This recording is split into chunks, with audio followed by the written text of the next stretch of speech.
Bonjour à tous, j'espère que vous allez bien. Aujourd'hui, on reprend l'étude du traité Brachot. La dernière fois, Baruch Hashem, on a terminé le quatrième chapitre et là, on va entamer donc le cinquième chapitre du traité qui s'appelle En Omdin. Donc, on commence chapitre 5, Mishnah 1. En Omdin Elit Palel et la mitor Koved Rosh. Donc, on ne se lève pour prier que dans un état de Koved Rosh, littéralement de tête lourde. Chassidim Arishonim, les anciens, les premiers pieux, les hommes pieux. Hayu shohim sha'ahat umitpalelim. Avant de commencer à prier, qu'est-ce qu'ils faisaient? Ils étaient dans un état d'attente. On va essayer de déterminer qu'est-ce qu'ils faisaient, mais en tout cas, d'après la lecture simple du texte, juste ils attendaient à peu près une heure. Sha'ahat, c'est une heure, ou d'après certains, ça veut dire un instant. Et seulement ensuite, après ce temps d'attente, ils commençaient à prier. Kédé, dans quel objectif? Afin qu'ils puissent concentrer leur cœur et donc leurs intentions vers Hachem. Afilu ameler shoel bishlomo. On est en pleine tfila, pleine aramida. Même si un roi s'enquire de son salut, ça veut dire je suis en pleine tfila, il y a un roi qui me dit bonjour, comment vas-tu? Lo yeshivenu, on ne devra pas lui répondre.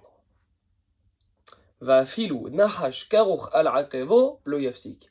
Et même s'il a un serpent qui commence à entourer son talon, il ne devra toujours pas s'interrompre. Alors là, il y a énormément de choses à dire, plein de choses super surprenantes et plein d'éléments à déterminer. Donc, on commence. Enamdin, on regarde ce que dit le Barthénois. Enamdin elit palel, donc mitor kovedrosh. Qu'est-ce que ça veut dire kovedrosh, la tête lourde? Dit le Barthénois, achna'a ou mora, une crainte, une soumission, dirtiv, comme il est écrit, Ivdu et Hashem bira, servez Hashem par la crainte, va avoda, zot filahi, et le service de Dieu. Avant, c'était avec les sacrifices, ce qu'on appelle la avoda, mais maintenant, comme on l'avait dit la dernière fois, qu'est-ce qui remplace le sacrifice? C'est la prière. Donc, Ivdu et Hashem bira, servez Dieu avec crainte. Ça veut dire quoi, servez ici?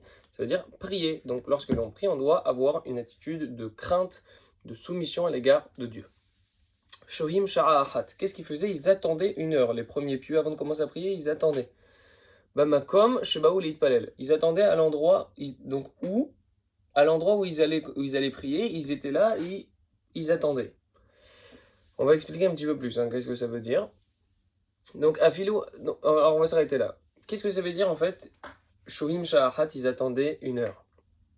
Il faut comprendre que on parle ici de contemplation et de méditation.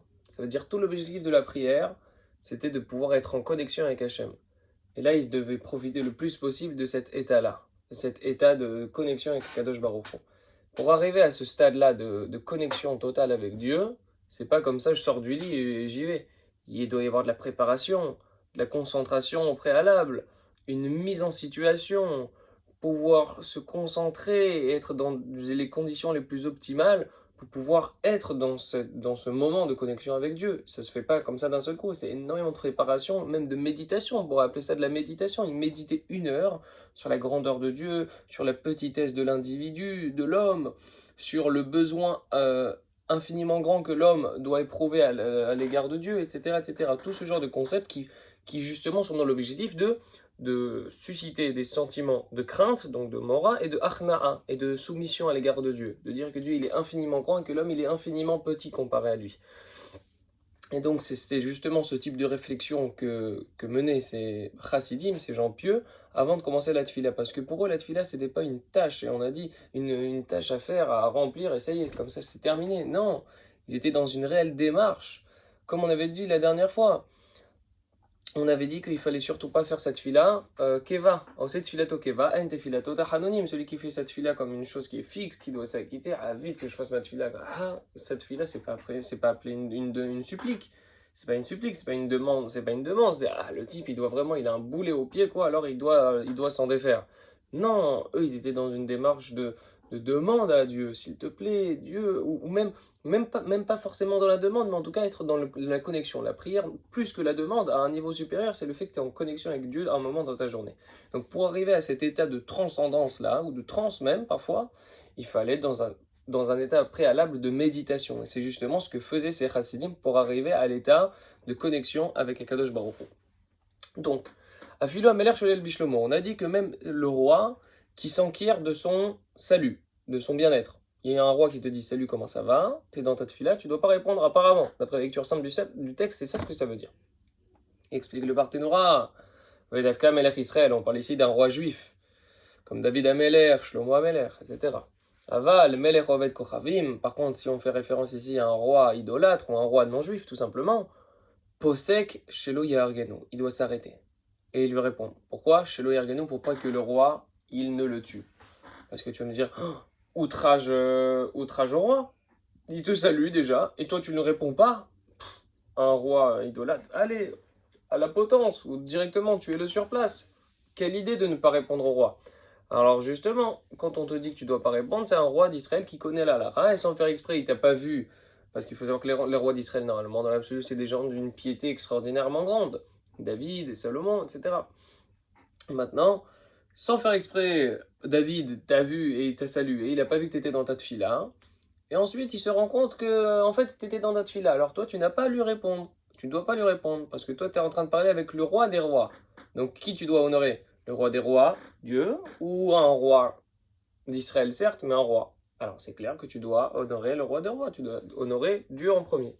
Évidemment, si ça implique un quelconque danger, un quelconque doute de danger pour ta survie, ta vie, il n'y a aucune question de savoir que tu dois t'interrompre et que tu dois répondre. Ça ne fait aucun doute. Comme on le sait très bien, quasiment toute la Torah s'annule face à la vie humaine. Ça veut dire que sur quasiment tous les commandements, si on nous dit soit je te tue, soit tu transgresses, sur presque tous les commandements, on doit transgresser pour sauver notre vie. Donc on a dit Afilu Nahash Karuch Alakevo. Même un serpent qui s'entoure autour de son talon, on ne devrait pas s'interrompre. Davka Nahash Shirov Pamim Enonosher. On parle ici évidemment d'un serpent qui n'a pas pour habitude de mordre. Aval, Akrav, mais un scorpion, Oefa'e, Minadevarim, Shevadai Noshrim ou Memitim, pardon, Posek. Par contre, si on est face à un scorpion ou une vipère qui font partie des animaux qui mordent de manière quasiment certaine et qui sont mortels, c'est clair qu'on s'interrompra. Encore une fois, la Torah est une Torah de vie et c'est même elle est morale aussi, la Torah. Par conséquent, on ne va pas te dire non, on continue à faire ta tuila, même au péril de ta vie. Ça paraît logique et évident. Donc, justement, il faut relativiser ce qu'a dit la lecture simple de la Mishnah. Si on lit la Mishnah littéralement, on voit un roi, il te dit salut, tu ne le réponds pas. T'as un serpent qui t'entoure le pied, tu ne dois pas bouger, tu dois continuer ta tuila. Non, on voit qu'avec les commentaires, avec la réflexion, on arrive à faire émerger du texte ce qu'il ne disait pas du tout à la lecture simple. Donc, il faut bien faire attention de ne pas trancher la halakha comme la lecture de la Mishnah. Il faut beaucoup d'études de la Mishnah. Nous, ce qu'on fait, c'est assez superficiel, mais il faut savoir qu'il faut faire énormément d'études pour la Mishnah, pour arriver ensuite à ce que le raisonnement de la Gemara, et ensuite sur la Gemara, énormément d'autres raisonnements pour arriver au bout du compte à une halakha. Mais trancher la Mishnah, trancher la halakha à partir de la Mishnah, absolument pas. Donc, on a dit que si le serpent, il faut être déjà connaisseur, un grand connaisseur en serpent pour reconnaître que lui il mord pas, que lui il va rien faire de violent, etc. Donc, en conclusion, de nos jours, rien qu'on voit un serpent, tu fuis tout de suite. Déjà pour une simple et bonne raison, c'est que même s'il commence même pas à être proche de toi, mais rien que tu le vois, tu vas être incapable de pouvoir bien te concentrer. Et ça, on avait vu la dernière fois, donc il y a quelques temps, que les Oumanines, les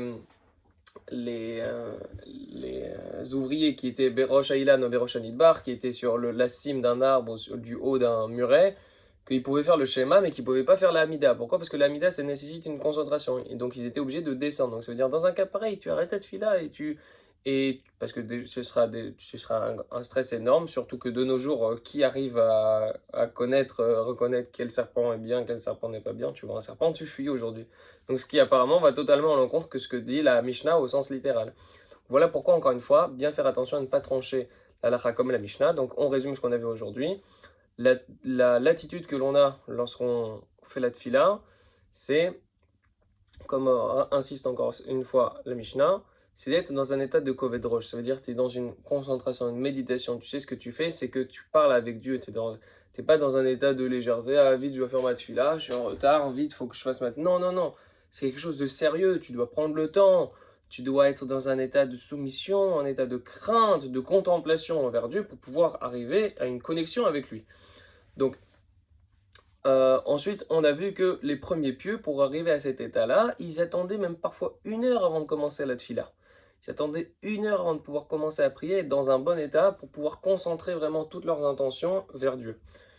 Enfin, on avait vu 2 cas, 2 halachot, que l'un roi qui nous saluerait, on ne devrait pas lui répondre. On a vu que ça s'appliquait à un roi d'Israël, un roi juif. Et si c'était un roi idolâtre, c'est clair qu'on devrait lui répondre parce qu'il va très certainement nous tuer si on ne lui répond pas. Et deuxième chose, on a vu que si un serpent nous entourait le talon, on ne devait pas s'interrompre. Et on avait dit que c'était spécifiquement, ça s'appliquait à un serpent qui ne mord pas, généralement en tout cas. Donc, on avait vu qu'en conclusion, vu que de nos jours, on est quasiment incapable de pouvoir déterminer quand est-ce qu'un serpent, en tout cas nous, pauvres citadins, on est totalement dans la capacité. Si on se retrouve dans une telle situation, chas v'shalom, c'est clair qu'on s'interrompra et qu'on prendra nos jambes à notre cou. Voilà, très bonne journée, à très bientôt. Et on continuera l'étude du 5e traité du 5e chapitre du traité de Brachot avec la Mishnah Bet. À très bientôt.